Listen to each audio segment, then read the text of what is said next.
My wife and I have been together for 3 years. I have a daughter from my previous marriage. She's 14. I also have a stepson who tends to be rude at times but civil enough around adults. He's 16. He and his stepsister get along well. No arguing. No yelling, even better than most siblings I know, which is great, and it's quite a relief to see them loving and respecting each other. We have 2 bathrooms in the house.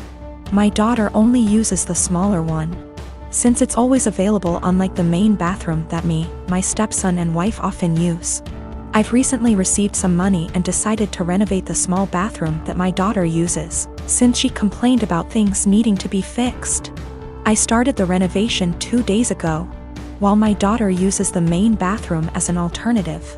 There were no issues until my wife pulled me aside saying my daughter's been leaving period products inside the bathroom, and it wasn't right 'cause my stepson would see them.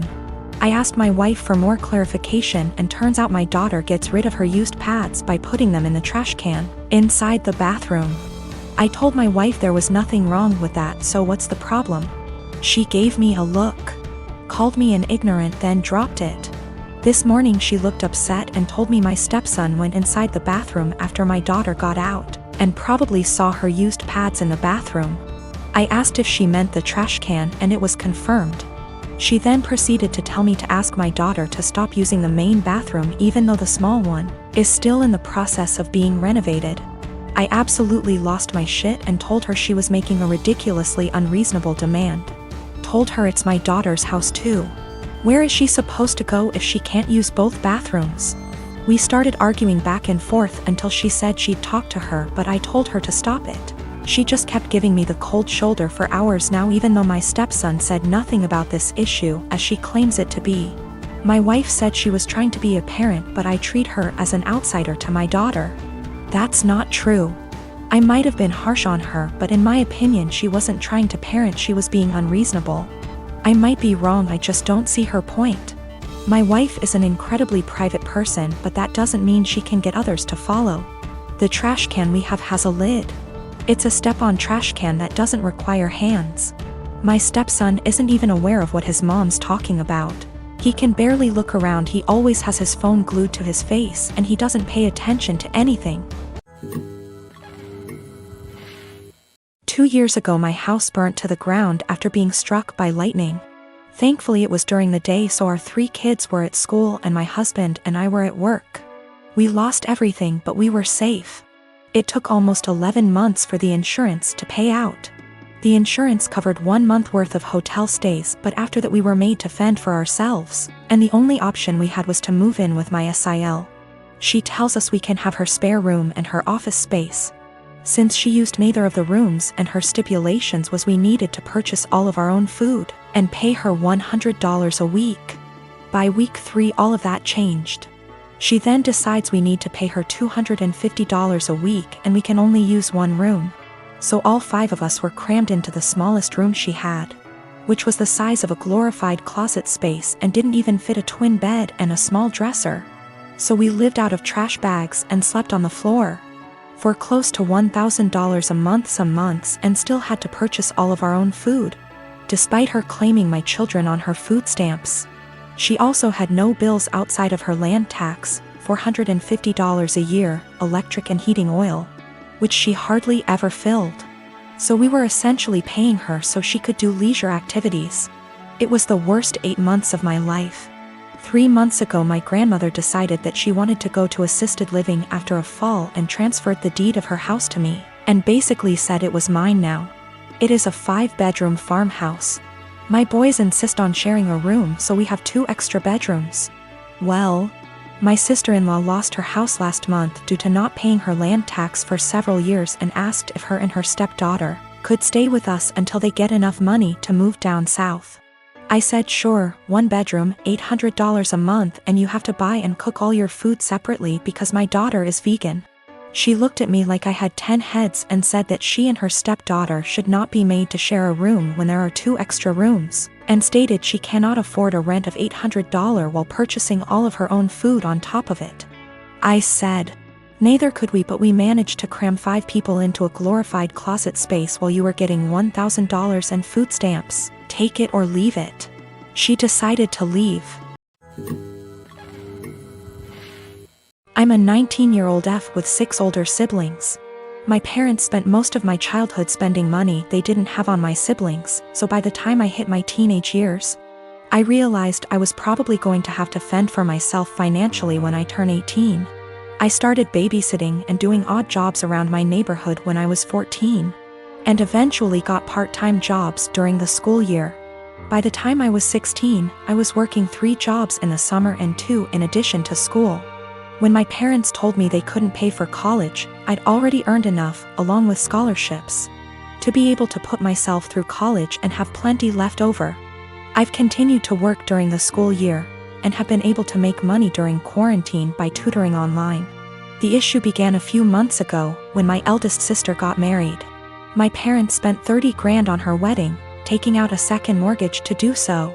To make matters worse, my dad was furloughed 6 days after the wedding.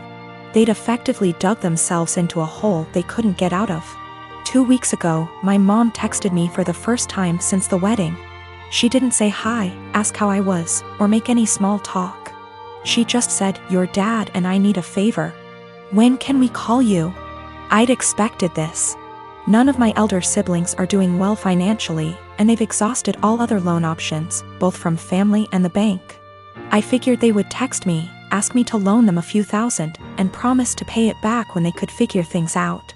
I was absolutely willing to pitch in a few thousand, and had even considered giving them some of my tutoring jobs so they could make some extra cash. I was not, however, expecting them to demand I give them all the money, close to $40,000. I'd made from the ages of 14 to 18. The exact statement my mom had made was, "You made that money under our roof. We were the ones who allowed you to work, so you only have it because of us anyway. We bought you food and clothes for 18 years. That money is only a fraction of what you owe us," and so on.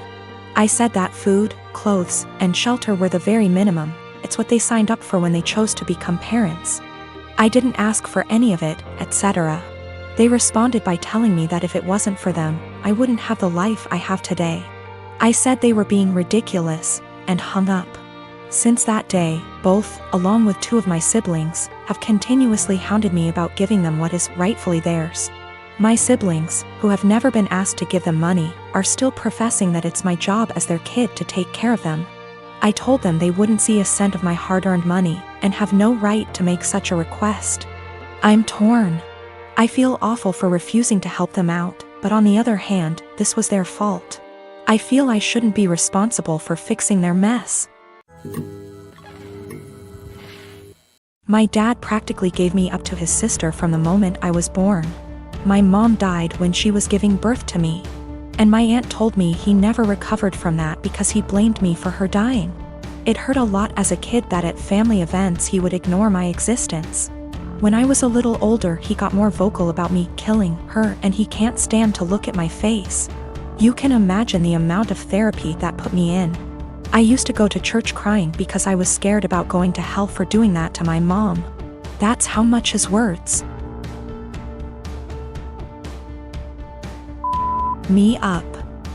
But the shitty part was that I never stopped trying to be accepted by him.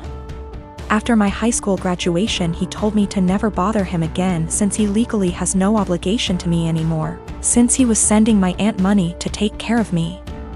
Around that time is when I finally started accepting that reality, so from there we moved on with our lives. My aunt doesn't talk to me about him. Sometimes my grandparents do, and that's how I found out he got married. They were mad he didn't invite me to their wedding, but to me it didn't matter because we're not close. But it was his wife who wanted to meet me. It's the first time ever that he wants to make contact, and it was to pretty much say she wants me on their life. She doesn't know the real reason about why we're estranged. He asked me to please not say anything, and maybe this could be a way to reconcile after all. But he was only doing it for her. That much was clear when we talked. I never said I would be. He still insisted on us meeting at their place because she really wanted to meet me. All she thinks is we were estranged for not getting along in my teenager years, going to college and losing touch because of life stuff. It pissed me off that he played it off as us just not talking for petty reasons. Meanwhile, the actual reason damaged me for years. I told her the truth. Everything he said to me. That he was never apparent to me, that was all my aunt. It was definitely a shock for her. The outcome was a disaster.